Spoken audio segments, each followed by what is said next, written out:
அண்மையில் நடந்த தேசிய மட்ட கூடைப்பந்தாட்ட போட்டியானது யாழ் மாவட்டத்திலிருந்து 6 அணிகள் பங்கு பெற்றிருந்தன. 6 அணிகளும் பெண்கள் அணிகள் 6ம் ஆண்கள் அணிகள் 6ம் சென்றன. வயது பிரிவு 20-17 நடைபெறுகின்றது. அதிலே மிக முக்கியமாக நாங்கள் கருத்தில் கொள்ள வேண்டிய விடயம் என்னவென்றால், தேசிய மட்ட போட்டி என்பது இது பாடசாலை மட்ட தேசிய மட்ட போட்டி, கல்வி திணைக்களத்தினால் ஒழுங்கமைக்கப்படுகின்ற போட்டி. அப்போ கல்வி திணைக்களம் என்பது ஒரு கற்றோருக்கு இடமாகத்தான் திகழ்கின்றது. அதனாலே அங்கே ஒழுக்க விதிகள் என்பது மிக முக்கியமானது. திணைக்களம் சார்ந்து செயல்படுபவர்கள் மாணவர்களின் அடிப்படை பிரச்சனைகளையும் அவர்கள் அடிப்படை ஒழுக்க விதிகளையும் பாதுகாக்கின்றவர்கள் தாங்கள் முதலில் ஒழுக்க விதிகளை கட்டுக்கோப்பாக செயல்படுத்த வேண்டிய ஒரு தார்மீக பொறுப்பு இருக்கின்றது. அண்மையில் நடந்த போட்டியிலே சுற்றுப்போட்டி தயாரிப்புக்கு அட்டவணை தவறுதலாகவோ அல்லது தற்செயலாகவோ அல்லது வேண்டுமென்றோ நிரல் தயாரிப்பிலே தவறுகள் நடைபெற்றிருக்கின்றன. கடந்த வருடத்தில் முதல் 4 இடத்தையும் பெற்ற அணிகள் அரையிறுதிக்குத்தான் சந்திக்க வேண்டும். அரையிறுதி சந்திப்பு என்பதுதான் சுற்று நிறுவனத்தின் அந்த விதிமுறைகள் கூறுகின்றது. அது தெளிவாக கூறுகின்றது. அது எல்லோருக்குமே தெரியும். அது உடற்கல்வி ஆசிரியர்களுக்கும் தெரியும், பயிற்றுநர்களுக்கும் தெரியும், அதே நேரம் உடற்கல்வி சார்ந்த அனைவருக்கும் அது தெரியும். எனவே அந்த விதிமுறைகளை மீறி 2வது சுற்றிலேயே இந்த கடந்த வருடம் 4 இடத்துக்குள் வந்த அணிகள் சந்திக்கின்றது. அப்போ இது தற்செயலாக என்பதை நாம் ஏற்றுக்கொள்ள மாட்டோம். எனவே மாணவர்கள் இன்று அவர்கள் சரியாக கவலைப்படுவதற்குரிய விடயம் என்னவெனில், தாம் பயிற்சியை சரியான முறையில் மேற்கொண்டும் போட்டியில் வெற்றி பெறாமைக்கான காரணம் இந்த நிரல். எமது கன்னிகர் மட பாடசாலை பெண்கள் அணி யாழ் மாவட்டத்திலே சிறந்த அணியாக திகழ்கின்றது. அந்த வகையிலே அந்த அணியை நீங்கள் செயல்பாட்டை பார்ப்பீர்களானால் பிள்ளைகள் ஒரு உணர்வு மிக்கவர்களாகவும் ஓர்மம் மிக்கவர்களாகவும் உடற்தகுதியிலே சிறந்தவர்களாகவும் காணப்படுகின்றார்கள். அவர்கள் விளையாடி கொண்டிருக்கும் போதே வெற்றி பெற வேண்டும் என்ற ஆர்வமும் ஓர்மமும் அந்த விளையாட்டிலே அவர்கள் வெளிப்படுத்துவார்கள். அப்படி இருக்கின்ற போது அவர்களின் செயற்பாட்டிலே குறுக்கிடும் வகையாக இந்த நிரல் அமைந்துள்ளது. அப்போ அந்த பிள்ளைகளின் அல்லது கேள்வியாக அமைவது என்னவென்றால், நாம் பயிற்சி எடுத்தும் ஏன் வெற்றி பெற முடியவில்லை என்றதான் கேள்வி. மைதானத்திலே தன்னை அர்ப்பணித்த ஒரு பிள்ளைக்கு எங்கே இருந்த ஒருவர் 4 கோடுகளை கீறுவதன் மூலம் வெற்றி தோல்வியை தீர்மானிக்க முடியாது. அவர்கள் இதை சிந்திக்க வேண்டும். கட்டாயமாக இதை அடுத்த வருடமாவது மாற்றத்துக்கு கொண்டுவரும். இது கடந்த காலத்தில் நடைபெற்று கொண்டே வருவது. ஆனால் அப்பொழுது வருகின்ற போது நம்மிடம் தகுதியான அணிகள் அல்ல, இருக்கவில்லை. அப்பொழுது நாங்கள் போராட்ட காலத்தின் பின்னர் வளர்ச்சி அடைவது ஒரு குறிப்பிட்ட காலப்பகுதியில் வளர முடியாமல் போனதற்கான காரணங்கள் பல இருந்தது.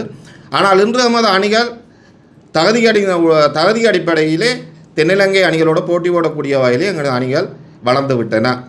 எனவே இந்த போட்டியானது கொழும்பிலே நாளாந்தா கல்லூரியில் நடைபெற்றது.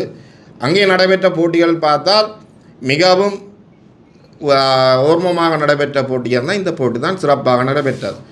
மற்ற அணிகள் குறைந்த அணிகள் அல்ல. இந்த அணிகளின் செயற்பாடு மிகவும் ஆணித்தரமாகவும் ஒரு வெற்றியை நோக்கி நடத்தப்பட்டது. ஆனால் மாணவர்கள் மத்தியிலே இருக்கிற அந்த என்னென்னு சொல்வது, மாணவர்கள் மத்தியிலே இருக்கிற மென் போக்கு இன்று தளர்ந்து விட்டது. ஏன் நாம் விளையாட வேண்டும் என்ற கேள்வி எழுந்துள்ளது. அந்த போட்டியில் 2 சுற்றுப்போட்டியிலே 2 விதமான போட்டிகள் நடக்கும். ஒன்று ரன்னிங் டைம், மற்றது பிளேயிங் டைம். இந்த ரன்னிங் டைம் பிளேயிங் டைமில் உள்ள வேறுபாடு என்னவென்றால், சில பயிற்றுனர்கள் ரன்னிங் டைமுக்கு ஏற்ற வகையில் ஸ்கில்ஸை பயன்படுத்தி வெற்றி பெறுவதற்கு தமது உத்திகளை பயன்படுத்துவார்கள். பிளேயிங் டைமில் பயிற்றுனர் தன்னை பிள்ளைகளை பழக்கும் போது செய்வார் என்னென்றால், கடைசி நேரத்தில் எவ்வாறு விளையாட வேண்டும் என்று, அதாவது உடல் தகுதியை வைத்துக்கொண்டு கடைசி வரை போராடுகின்ற ஒரு குணத்தை ஏற்படுத்துவார். அப்போ இங்கே பிளேயிங் டைம் வீரர்களுக்கு இயற்கையாகவே உடல் தகுதி இருக்குது. யாழ் மாவட்ட பிள்ளைகளுக்கு இயற்கையான உடல் தகுதி ஒன்று. அந்த உடல் தகுதியை வைத்துக்கொண்டு தான் பிளேயிங் டைமுக்கு பழகி கொண்டு போகும்போது அங்கே அவர்கள் அதுக்கு மாறாக என்ன செய்வாருன்னா, பிளேயிங் டைம் பந்து கொஞ்சம் தூரம் போச்சுன்னா அது ஓடிக்கொண்டே இருக்கும் நேரம். அப்போ இவ்வாறான ஒரு செயல்பாடு அவர்கள் நம்மை வேண்டுமென்று வீழ்த்துகின்றார்கள் என்ற கேள்வியும் எழுகின்றது. அதனால் இவ்வாறான ஒரு செயற்பாட்டுக்கு கட்டாயம் அங்கே ஒரு மேற்பார்வையாளர் இருக்க வேண்டும். இந்த போட்டி அட்டவணை தயாரிக்கும் போது ஒரு மேற்பார்வையாளர் இருக்க வேண்டும். இவர்களின் செயற்பாடு தான் கட்டாயம் மாற வேண்டும். அவ்வாறு மாறினா தான் எமது அணிகள் அடுத்த கட்டத்துக்கு முன்னேற முடியும். கடந்த நடந்த இந்த போட்டியில் எமது மாணவர்கள், அதாவது எங்களுடைய பிள்ளைகள், என்னுடைய பிள்ளை அதிகமாக மன உளைச்சலுக்கு ஆகியிருக்கார்கள். ஏனெனில் கடந்த வருடம் அண்டர் 17 இதே டீம் அண்டர் 17 விளையாடைக்கில் கடந்த வருடம் 2வது இடத்தை பெற்றுக்கொண்டது. தேசிய அணியில் 2வது இடத்தை பெற்றுக்கொண்டு யாழ்ப்பாணத்திலே அமோக வரவேற்போடு கூட யாழ்ப்பாணத்தில் நாங்கள் சிறப்பாக செய்திருந்தோம். ஆனால் இம்முறை அதே அணியே அண்டர் 20, அதாவது 20 வயதுக்குட்பட்ட அணியிலே விளையாடுகிறது போய். ஆனால் நான் கேட்கின்ற ஒரே ஒரு கேள்வி, இந்த கடந்த வருடம் அண்டர் 17, அதாவது 17 வயதுக்கு உட்பட்ட பெண்கள் அணியில் 2வது இடத்தை பெற்றது போல இந்த வருடமும் இந்த அணி ஏதாவது ஒரு இடத்தை பிடித்திடும், 1ஆம் இடமோ 2ஆம் இடமோ அல்லது 3ஆம் இடமோ அந்த இடத்தை பிடித்திடும் என்ற காரணத்தினால் இந்த போட்டி நிரல் அமைக்கப்பட்டதா? இது ஒரு கேள்வி எனக்கு. இப்போ நான் என்னுடைய மகளின் தந்தையாக நான் கேட்குற கேள்வி. என்னுடைய மகளாக நிறைய மன உளைச்சலுக்கு ஆயிருக்கணும். என்ன நாம் இந்த போட்டியில் எங்களால் வெற்றி பெற முடியாமல் போய்விட்டது என்று சொல்லி நிறைய மன உளைச்சல் இருக்கணும். எனவே நான் கேட்குற இந்த ஒரு கேள்வி, இந்த நிரல் அதற்காக தயாரிக்கப்பட்டதா? யாரையும் சாடி இல்லை, இதுக்கு ஏன் இந்த போட்டி நிலை ஒழுங்காக தயாரித்திருந்தால் எங்களுடைய பிள்ளைகள், எதிர்கால சந்ததியினர், அவர்களுக்கு ஒரு சிறந்த ஒரு வரவேற்பு கிடைத்திருக்கும், அல்லது அவர்களுக்கு ஒரு போட்டியில் வெற்றி பெறக்கூடிய ஒரு சாத்தியம் கிடைத்திருக்கும். எனவே சாத்தியம் கிடைக்கவில்லை. இன்னொன்று, நாம் குறிப்பிட்ட சில வீடியோக்களை எங்கள் பிள்ளைகள் விளையாடைக்கு நான் வீடியோ எடுப்போம், எங்களோட பிள்ளைகள் நான் வீடியோ எடுப்போம். அந்த வீடியோக்களை வைத்து பார்க்குற பொழுது நடுவர்கள் பக்க சார்பாக செயல்பட்டார்களோ என்ற ஒரு கேள்வி எங்களிடையே தோன்றுகிறது. அந்த போட்டியில் லைன் கட், மற்றது ஒரு பவுல் கொடுக்காதது, அப்படி அந்த 2 வீடியோ இருக்குது. அந்த 2 வீடியோவில் 3 அம்சம் அந்த 2 வீடியோ இருக்குது. நான் முழுவதுமாக அந்த வீடியோவை எடுத்திருந்தால் அதிலே இன்னும் அதிகமான ஏதாவது நடந்திருந்தால் தெரிந்திருக்கும். அதனால் அதிகமாக முழு வீடியோ எடுக்கவில்லை. நாம் எங்களை பிள்ளைகள் விளையாடுதுன்னு சொல்லி எடுக்கப்பட்ட வீடியோக்குள்ளே 2-3 பிள்ளைகள் நடுவர்கள் அசமந்த போக்கு அல்லது தகமை இல்லாத நடுவர்களா, இந்த போட்டியை அவர்கள் இந்த போட்டியிலே அவர்கள் விசில் பண்ணுவதற்கு, அவர்கள் இந்த போட்டியை நெறிப்படுத்துவதற்கு, அந்த போட்டியை அல்லது அவர்கள் செய்வதற்கு தகமை இல்லாதவர்களா என்ற ஒரு கேள்வி எங்களை பிள்ளைகள் கேட்குறார்கள். என்னப்பா நம்ம கஷ்டப்பட்டு விளையாடினோம், போய் கஷ்டப்பட்டு விளையாடி இந்த போட்டியில் எங்கெல்லாம் ஜெயிக்க முடியாமல் போய்விட்டதே.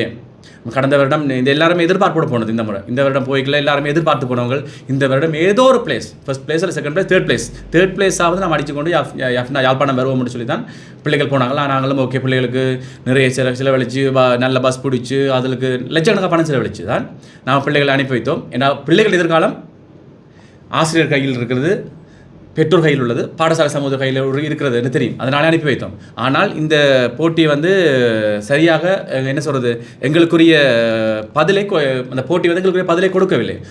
இந்த போட்டி தொடர்பிலே நான் நினைக்கின்றேன், சுற்றுநிரல், இந்த போட்டிக்கான சுற்றுநிரல் தயாரிப்பின் பொழுது வடக்கு மாகாண கல்வி திணைக்களத்தை சேர்ந்த அதிகாரிகளோ அல்லது குறித்த அவர்களது பிரதிநிதிகளோ பங்கு பெற்றி இருக்க வேண்டும்.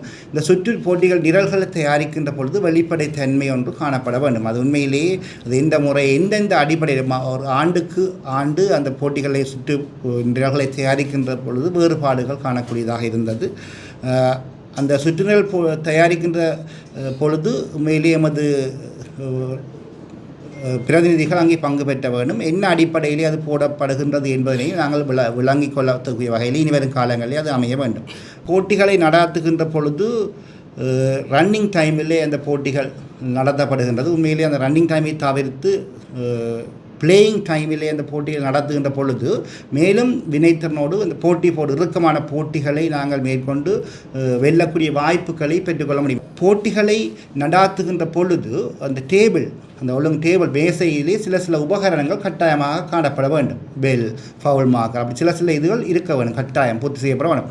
உண்மையிலேயே இவ்வளவு நிரல் அமைச்சு இவ்வளவு பணம் செலவழித்து 9 மாகாணங்களைச் சேர்ந்த போட்டியாளர் பங்கு பெற்றுகின்ற பொழுது அவ்வாறான ஒரு பேசிக் உபகரணங்கள் அங்கே இல்லை என்று சொன்னால் உண்மையிலேயே அந்த போட்டியில் வினைத்திறன் இருக்காது. இது போன்ற செய்திகளை உடனுக்குடன் அறிந்து கொள்ள தமிழ் பிளஸ் யூடியூப் சேனலை மறக்காம சப்ஸ்கிரைப் பண்ணுங்க, கமெண்ட் பண்ணுங்க, ஷேர் பண்ணுங்க.